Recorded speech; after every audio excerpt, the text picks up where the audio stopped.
V času, ko je sveti Frančišek živel v mestu Gubbio, se je v deželi pojavil ogromen, strašen in krvoločen volk, ki ni napadal le živali, ampak tudi ljudi. In nihče več se ni upal stopiti iz mesta. Pek, to je moja zadnja butara vejevja. Meni pa bo zmanjkalo moke. Pot do mlina pelje skozi gozd.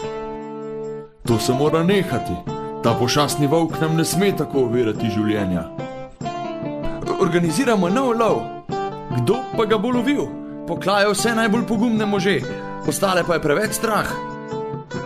Jaz bom našel tega volka.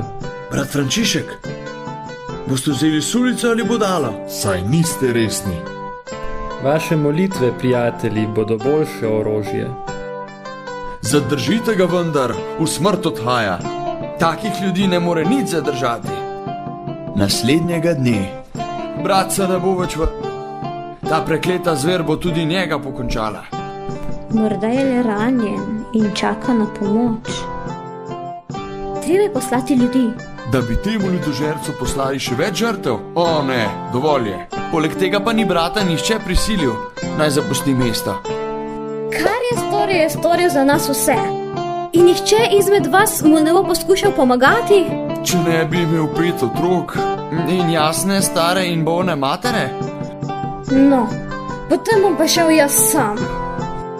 Res verjameš, da ti bomo odprli mestna vrata? Kdo pa je rekel, da bom šel skozi vrat? Vrni se, mali, to je norost. Bolje norost kot strahopetnost. Ta najdenček nas želi naučiti lekcije. Nas, ki smo ga nahranili in nastanili. Ne da bi sploh vedel, kako mu je ime. Samo slediti moram njegovim stopinjam v snegu. No, pa sem v srcu gozda. Zdelo se mi je, da slišim nekoga govoriti. Tu, volk in božji človek.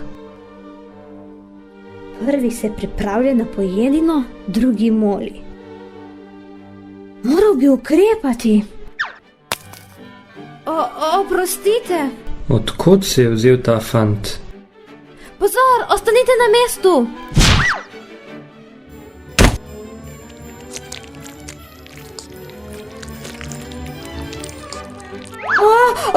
Volk!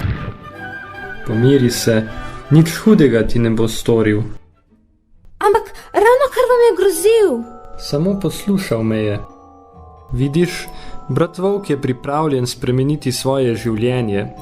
Sklenila sva dogovor. Pojdimo torej to oznaniti ljudem v Gubbio. Ojej, mislim, da sem se pri padcu poškodoval. Brat volk, ta fant te potrebuje. Kakšen je dogovor med vami in volkom?